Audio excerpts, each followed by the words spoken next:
He stood before the crowd, his hands trembling, his voice barely steady. Bill Cosby, once a towering figure in entertainment, now a man weathered by controversy, took the stage at Malcolm-Jamal Warner's funeral. No one expected him to speak, but when he did, the room fell silent. Through raw, unfiltered tears, he shared a truth that sent chills down every spine in the church. A truth he had carried for years, buried beneath fame, scandal, and silence. This wasn't just a tribute, it was a reckoning. Cosby didn't just mourn a co-star, he mourned a brother, a bond, and a generation lost to secrets and shadows. What he revealed about Malcolm's final days, their final conversation, and the warning signs no one saw coming left the room and the world shaken. Stay with us, because what you're about to hear goes far beyond a funeral speech. It's a confession, and maybe a cry for redemption. But what exactly did Bill Cosby say that left the entire room in stunned silence? This wasn't just a farewell. It was a deeply personal unraveling of decades of love,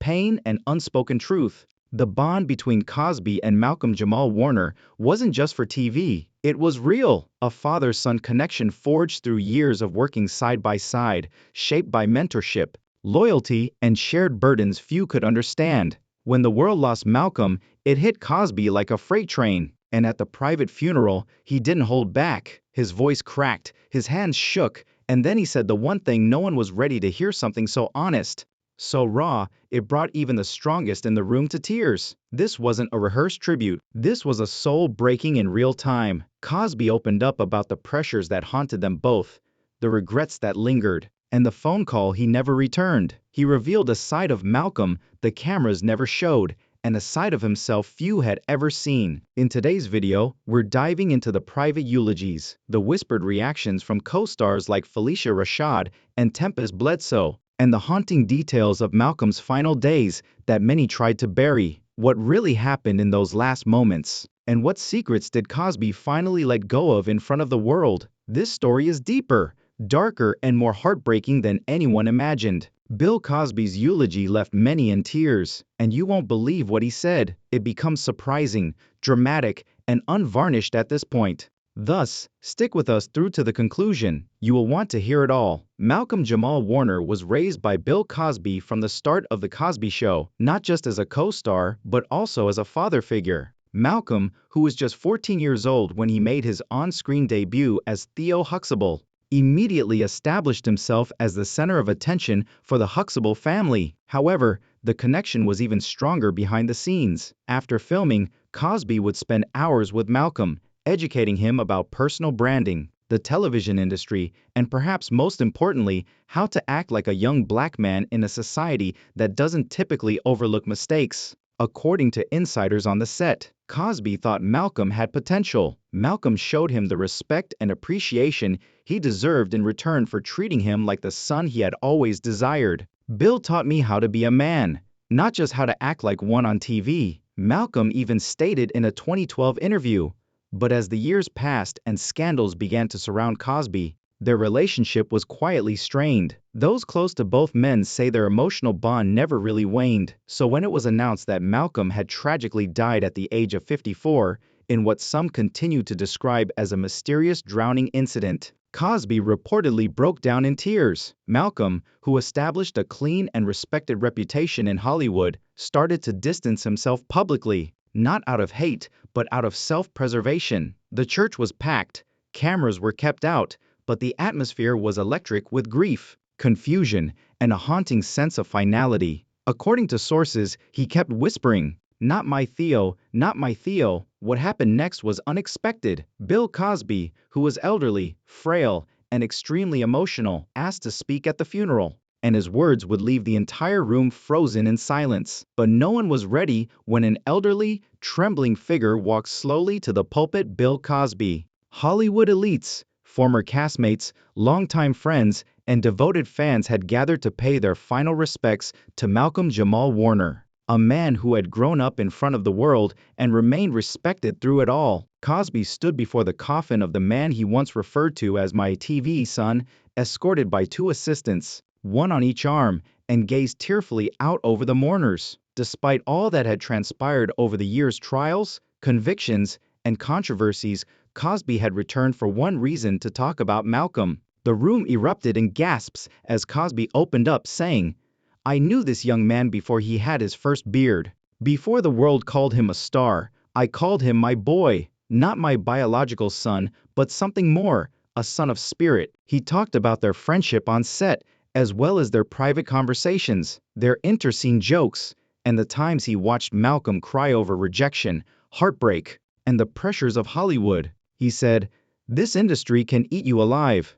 Despite this, he remained strong, walking through flames without allowing the smoke to penetrate his spirit. However, Cosby's contributions to the burial went beyond love and memories. His address abruptly took a startlingly somber turn that nobody could have predicted at such a melancholy time. And yet there were people around him who didn't protect him. Cosby said, his eyes stern, "He's gone now, but there were rumors, threats, and pressures. It was because others were careless, not because he was." There was utter silence in the room. People started looking at each other anxiously. Had Cosby simply suggested that something or someone was responsible for Malcolm's murder, and that it wasn't an accident? According to reports, Felicia Rashad, who was seated in the front row, lowered her head and squeezed her eyes shut, seemingly preparing for the next move. Cosby then concluded with one last sentence. "Please pardon us, Theo, wherever you are right now.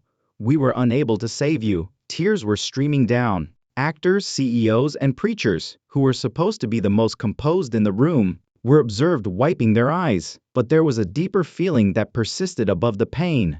Suspicion. Cosby had just opened a box that no one was prepared for, and something about Malcolm's passing wasn't quite right. Felicia Rashad, who played Malcolm-Jamal Warner's mother on The Cosby Show, eventually spoke up during the funeral, as everyone was still in shock over Cosby's mysterious remarks. And Hollywood and beyond were rocked by what she disclosed. Days later, Rashad conducted a private interview in a secluded media room after maintaining his composure during the funeral. Not with a big network, but with a reliable reporter she had previously collaborated with. Her justification was that she needed to talk freely.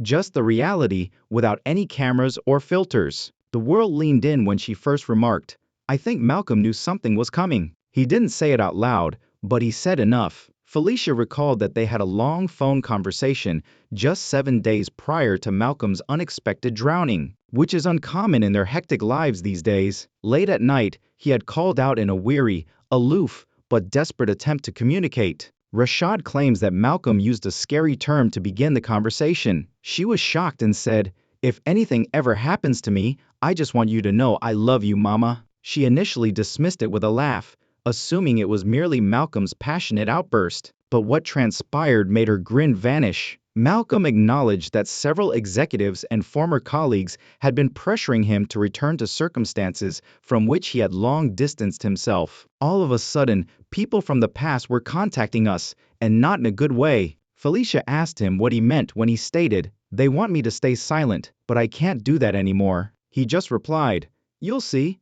It will be released shortly." She urged him to elaborate and pleaded with him not to take a dangerous turn, but he sidestepped, chuckling softly and shifting the subject. His tone, however, never improved. His comments carried a silent weight that had not been there previously. Then Rashad made the most shocking revelation. "Malcolm, I think, was getting ready to reveal something. He was afraid, but he didn't tell me exactly what. For his life, not his career." Everything changed with that one statement. It changed the way that the death of Malcolm-Jamal Warner was discussed. Was there something more nefarious or just an unfortunate accident? Did those who were supposed to safeguard him fail him, as Cosby implied, and what precisely did he intend to reveal before to his demise? There were rumors that Malcolm had old emails, taped files, and contracts related to Hollywood agreements that were never intended to have been to be exposed to daylight. Others asserted that he had become disillusioned with the entire industry and was getting ready to permanently leave it,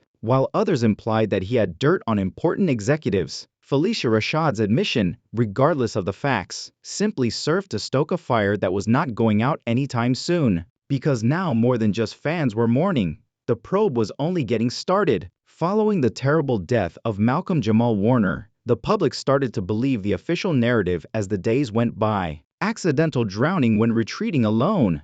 But something about the story never made sense to a lot of people, including close friends, past co-stars, and even Malcolm's own relatives. Let's dissect it and reveal the startling contradictions in the official police story. Malcolm reportedly slept at a remote lakeside cabin resort south of Vancouver, according to the original source. According to surveillance footage, he arrived around 4:17 p.m., unloading groceries and a duffel bag from his leased SUV on a Thursday. He appeared worn out but courteous, according to the workers. One front desk staffer described him as his typical laid-back personality. By Friday morning, he was seen writing in a leather-bound notebook while drinking coffee by himself on the pier. It appeared to be a serene habit. However, his body was found in the water, face down, close to the rocks at the far end of the dock on Saturday morning. No indications of trauma or struggle. Asphyxia from unintentional drowning was the official cause of death. That sounds good, doesn't it?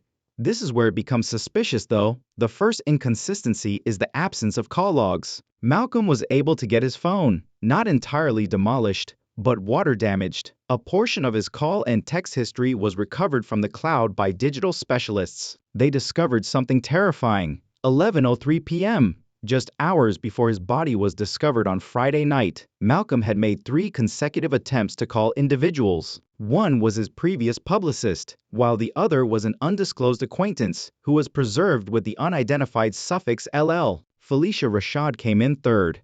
Not a single call was answered. The issue is that the official police report made no mention of these calls. Why? How could such a crucial aspect of his last hours be left out? The second inconsistency is that there is no video and no witnesses. The cabin resort included a number of security cameras, particularly along the dock where visitors frequently went to unwind or fish. Ironically though, there isn't any video of Malcolm leaving his cabin on Friday after sunset. Why isn't there video if he went to the water by himself? Officials said it was either a technical glitch, a coincidence, or something more intentional that prevented the cameras from recording at the moment. The third inconsistency is the locked cabin. Just before the body was discovered on Saturday morning, the cleaning crew went into Malcolm's cabin and observed the door was secured from the inside. If the door was fastened, how did he get out of the cabin? Was he with someone else that evening, or was there another way out? These gaps are more than minor mistakes.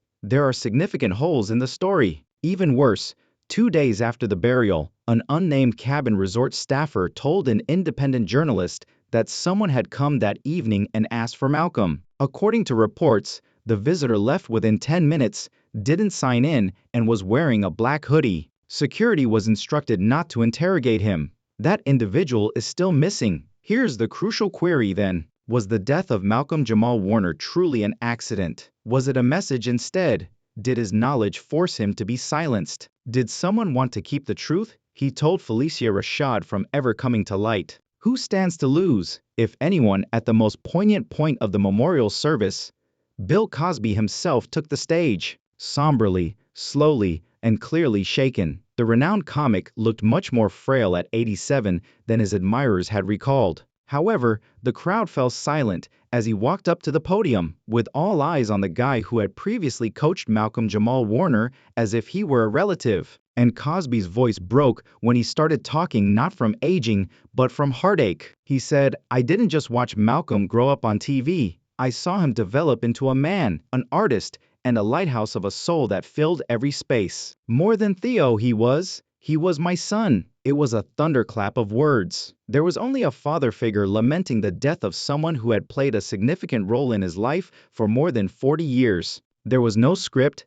no jokes, and no showmanship. Cosby thought back on the early years they spent making The Cosby Show. How, just in case everything went wrong, Malcolm would commit everyone's lines to memory in addition to his own. He talked about Warner's self-control, his quiet fortitude, and how, despite Cosby's own damaged reputation, he would still call Bill to see how he was doing.